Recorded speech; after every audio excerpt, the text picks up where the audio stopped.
Today, I'm going to show you how to turn an image into a 3D model using Hitem3D. This is going to be a full step tutorial guide on how to turn an image into a 3D model using Hitem3D that we can then send to our 3D printer. Step number one, what we need to do is find the image that you want to turn into a 3D model. So what I'm going to do is go over to ChatGPT and ask it to generate me an image. And I'm going to use the voice to text prompt. Good morning. Can you help me create a custom image of a Rick and Morty themed character that I'm going to put into an AI to 3D modeling tool? Alright, so here's the image it generated in a couple of seconds, and this looks extremely cool. We're going to run with this because I absolutely love this themed character. And guys, you can use any image you want. That's what's crazy about this tool. So maybe you have the image on your phone of something you took, email it to yourself and save it. So I'm going to save this image from ChatGPT. And then step number two, what we're going to do is go to canva.com. And I need you to open a new blank project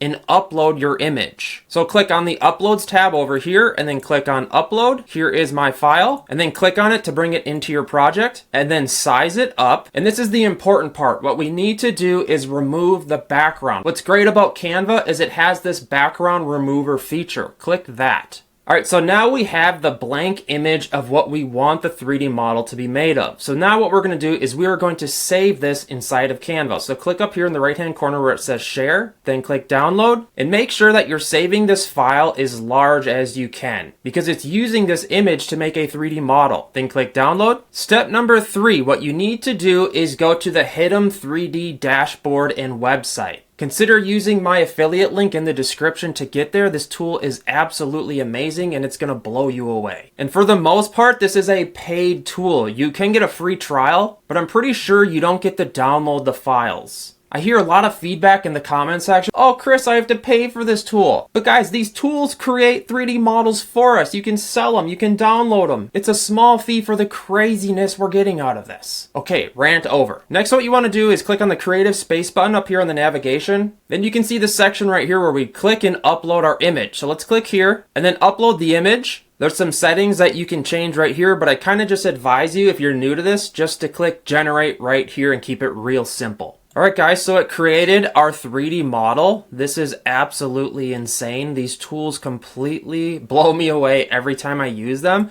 Like, it's insane. Look at this. Here's the difference. This is the model. This is the picture I gave it. And it's a Rick and Morty themed character. And then here is the model it created for us. I cannot express how crazy this is. Again, it's not exact, but like, holy crap. Alright, so let's send this to the 3D printer. So step number four, once we have created the 3D model, it is now ready to send to our 3D printer. We need to click on the download feature down here. So choose what type of file you want to download. I'm going to do STL. I thought about printing this in multicolor, but man, if you look at how many colors this is, like it's going to be like probably like 15 days of 3D printing. So what I'm going to do is I'm actually just going to print this in single color and I'm actually going to paint it. So I'm going to just do an STL file. If you're looking to do color, I would advise doing an OBJ file to download. Then next what you want to do is click download. And step number five, what we next need to do is open up our 3D printer slicer. I'm going to be using Orca Slicer here. And then what we want to do here is click on the plus button right here to import our file. So here it is right here. What I'm first going to do is I am going to size this up appropriately. Then I'm going to click auto orientate so that it stands up.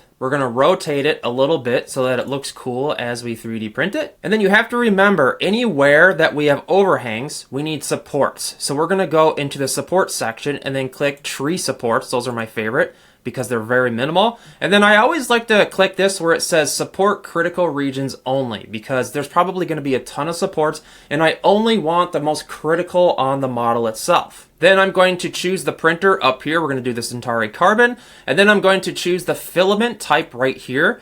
I am going to do a generic PETG. We're going to print this in PETG 3D filament. And then I think we're ready to slice this. So let's click the preview tab. Alright, so we do have a bunch of supports, but I try not to let these scare me because these are the most critical. Like if we didn't do that, let's turn the most critical off for a second here and then re-slice it. I want to show you the difference here. Alright, so there's the difference. Isn't that crazy? Like it's like double the amount of support. So I always try to do the most critical regions only, and it helps save a ton of, and it really helps cut down the amount of supports. Alright, so next what we're going to do is we are going to send this to the 3D printer. That is our last and final step, so send print to 3D printer, click print up here. So as you can see, this model turned out really good. There is a bunch of supports. The PETG 3D printed absolutely perfect. I love this type of filament for this type of thing. So what I first did was started removing these supports ever so delicately, because I've kind of learned with some of these characters that if you kind of just get in there and just start busting away, you can break things. So just be very careful. I then cleaned it up with a Dremel, and then I started painting it with acrylic paint. I know a lot of hobbyists give me a hard time for painting, but I do thoroughly enjoy this, and I just use basic acrylic paint. It's really cheap and easy. The 3D models don't turn out absolutely perfect, but that's still really cool and it's high enough quality for me. I then sprayed clear coat on the model itself, and there you have it, guys. The results turned out actually pretty good. So I gotta say, this got me extremely motivated to create more of these characters. So what I did was I told myself I'm gonna go create some more of them. So what I did was I went to ChatGPT and I asked it to make me some more Rick and Morty themed characters. And here's some of them that it created.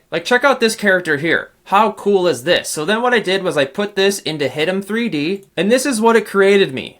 How cool is this? So what I'm going to do here is I'm also going to send this to the 3D printer because I'm going to go paint this guy as well. This is just too cool not to do. Then I asked ChatGPT to make me some more, came out with this character. Pretty cool, right? I would say maybe not as cool. I put this one into Hitem3D as well. It turned out actually pretty cool. I don't know if I'm going to 3D print this one. Had it made me some more. This guy's pretty cool here. It made this character as well. I really like this one. So I put this one into Hitem3D. Man, look at that. Her face just looks kind of angry in kind of a weird way. So to say the least, I'm obsessed with this tool. I mean, I'm turning an image into a 3D model literally out of thin air. I then started dabbling with some other stuff. So here is a low poly French Bulldog figure. I put that into Hitem3D. We're going to 3D print this as well. It actually turned out really good. This really gets the creative juices flowing as far as creating 3D models. And you have to pay a small fee for the membership here, but